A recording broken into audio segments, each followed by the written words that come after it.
լավատեսությունը երկարակեցության ճանապարհն է։ Համարում եմ այո, որովհետև գիտեք ինչ կա, անընդհատ դժգոհելով, թնթորալով, բողոքելով ոչինչ չի դուրս գա։ Մեր շրջանում մի տեղ կա, քարակիտուկա կոչվում։ Այդ քարակիտուկը Քարիկույտ, հա, քարակիտուկ, քարիկույտ ոնց որ։ Քարիկույտ։ Հա, այդտեղ մի հատված ա եղել ճանապարհի շատ քարոտ, սայլերը դժվար են անցնելիս եղել։ Դե ժամանակ տեխնիկա չի եղել, որ այդ տեխնիկան օգտագործեն, եւ հետո մի խելոք մարդ ասելա ժողովուրդ, բերեք ամենքս մի քար ստեղից գցենք այնտեղ, ժամանակի ընթացքում գործելուց հեշտանալու է։ Եվ հետո հիմա այդ քարակիտուկը չկա, անունը կա, բայց չկա, բայց ես այդ տեսել եմ, երկու մեծ կույտեր էին, հերվից որ նայում էին, ոնց որ փոքրիկ բուրգեր լինեին,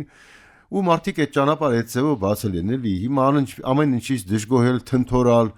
բողոքել, ես չեմ համարում, որ դա ճիշտ բան է, մենք պետք է մտածենք, ամը մեկս մի մոմ վառենք, ամը մեկս մի քար։ Հա, մի փոքր քար գցենք, էլի։ Ես հիմա իմ առաքելությունը տեսնում եմ հատկապես հիմա դրանում, այնպես որ համարում եմ, որ միջև վերջի պահը պետք է ապրել, եթե այդ կյանքը տրված է։ Հրաշալի եք մտածում, առաջադեմ, լուսավոր։ Ես էլ շատ ուրախ եմ, որ ձեզ ճանաչեցի, հիմա գիտեմ, որ Բերթավանում մի աստղ կա։ Ցավալիորեն մենք պատմության դասերը չենք սովորում, կա հանրահայտ ասույթ այն մասին, որ պատմության դասը միակ դասն է, որը մարդիկ չեն սովորում։ Այսինքն դա դաս է, բայց ոչ մեկը չի սովորում այդ դասը։ Ցավոք։ Դրա համար էլ մենք ձախողումներ ունենում ենք ցավալիորեն, եւ ես պետք է ասեմ, որ ընդհանրապես մենք պետք է մտածենք ոչ թե նրա մասին, որ ադրբեջանցիները պետք է խելոքանան, քաղաքագիր դառնան, նրանց հետ մեր հարաբերությունները քաղաքակրթության հարթակ տեղափոխվի, այլ մենք պետք է սովորենք ապրել այն միջավայրում, որը կա։ Օրինակ շատ հաղորդումներ եմ ես դիտել, մարդիկ կան միայնակ գնում են Աֆրիկյան այդ հայտնի արքելանոցները եւ առյուծների միջին ապրում են։ Այսինքն նրանք սովորում են ոնց կարելի է առյուծների մեջ ապրել իրեն անվնաս պահելով։ Այսինքն նրանց բարքերը, սովորույթները եւ այլը ամեն ինչ ուսումնասիրում են եւ կարողանում են այնտեղ գոյատևել։ Դժվար բան եք ասում վիճահարույց։ Կարդալով չեն հայրենասեր դառնում։ Մարդու մեջ էության մեջ պետք է լինի, եթե կենթանական աշխարհին նայում ենք, իր տարածքը պաշտպանելու բնազդ կա։ Մենք այդ բնազդը մեկ մարդու մեջ չեր կա, որովհետև մենք կենթանական աշխարհի ներկայացուցիչ չենք, էլի, բարձրակարգ։ Եվ պետք է այնց անել, որ մարդը մտածի, որ լավ գյուղ, լավ հայրենիք ունենալու համար պետք է մի քիչ տառապանքների բեռ վերցնես վրա։ Եթե դու մենակ մտածում ես վայելքի մասին, այդ դեպքում ստացվում է, որ Ֆրանսիան լավ երկիր է ապրելու, Ամերիկան հնարավորությունների երկիր է, եւ այլը, Հոլանդիան հանդարտ երկիր է։ Այդ ձև չպետք է մտածենք, մենք պետք է մտածենք, որ յուրաքանչյուրս ինչ հնարավոր է մեր ձեռից եկածը անենք, որպեսզի այս երկիրը դառնա այն երկիրը, ինչը իսկապես երազանքի երկիր պետք է լինի։ Ճանապարհին դուք մի հետաքրքիր դիտարկում արեցիք պատմության մասին, պատմությունը որպես գիտություն, որպես առարկա, ուզում եմ նաև ունկնդիրների համար ասեք, դժվար գործ է պատմություն դասավանդելը, ճիշտը, սխալը, մենք էլ պատմական շրջանում ենք ապրում, ինչ եք կարծում։ Ես այն կարծիքին եմ, որ պատմությունը կարելի ասել սուտ է, բայց անհրաժեշտ սուտ է, էլի, որովհետև գիտեք ինչ կա, հիմա հաճախ մտածում են, ասում են պետք է պատմություն իմանաս, որ հայրենասեր լինես, հիմա դե կարելի է կարծել, ասենք այն հին ժամանակներում ոչ մեկը գիրք չէր կարդում կամ գրքեր էլ չկային, բայց հայրենասեր էին, էլի, դա մի քիչ ուրիշ բան է։ Դուք ինձ ասացիք, որ դասավանդել եք խորհրդային տարիներին նաև հայ-ադրբեջանական դպրոցում, վերադառնալով նախորդ հարցին, պատմությունը վիճահարույց դրվագներ ունի, ընկալումների կողմենու, արդյոք այդ իմաստով դժվար չէր եւ ընթացքում էլ դժվար չի եղել։ Վիճահարույց հանգամանքները, պատմության իրադարձությունները երեխաներին ներկայացնելու հարցում։ Հայ-ադրբեջանական դպրոցում ես հայկական սեկտորում եմ դասավանդել, բայց ադրբեջանցի ընկերներ էլ ունեի, որոնք ադրբեջանական դպրոցում էին դասավանդում, բնականաբար եթե մենք եղածի վրա ինչ-որ բաներ ավելացնում ենք, այդ ձևի ակեղծվում պատմությունը, նրանք չունեցածն են ստեղծում,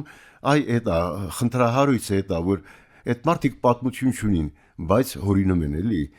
Ինչ որ միտեղ հոգեբանորեն նրանց կարելի է հասկանալ, որովհետև նրանք ուզում են ցույց տան աշխարհին, որ իրանք կայացած ժողովուրդ են եւ հետո եղել է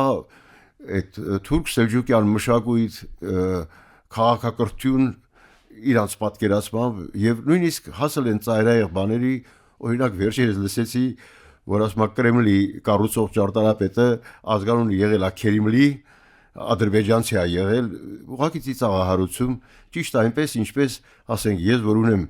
1.67 հասակ, հանկարծ ներկայանամ ասեմ իմ հասակը 1.95 սանտիմետր է, դա արդեն ծաղր է դառնում էլի, ես ինքս ակնհայտ փաստ է։ Նա կեցեվա, բայց ասեմ այնուամենայնիվ ես ապրելով այդ սահմանամերձ գյուղում, նաև շփվելով ադրբեջանցիների հետ, ես այն կարծիքին եմ, որ ուսումնասիրելով մեր գյուղի պատմությունը եկել եմ այն եզրակացության, որ բոլոր ժամանակներում ադրբեջանցիները իրանց եկամտի աղբյուրներից մեկը հաշվել են հարևանների հաշվին ապրելը, թալանելը ավելի ճիշտ։ Եվ հատկապես անաստապահ ժողովուրդներով նրանք անաստապահության ոլորտում են այդ բաներն, գողություններ են արել, բայց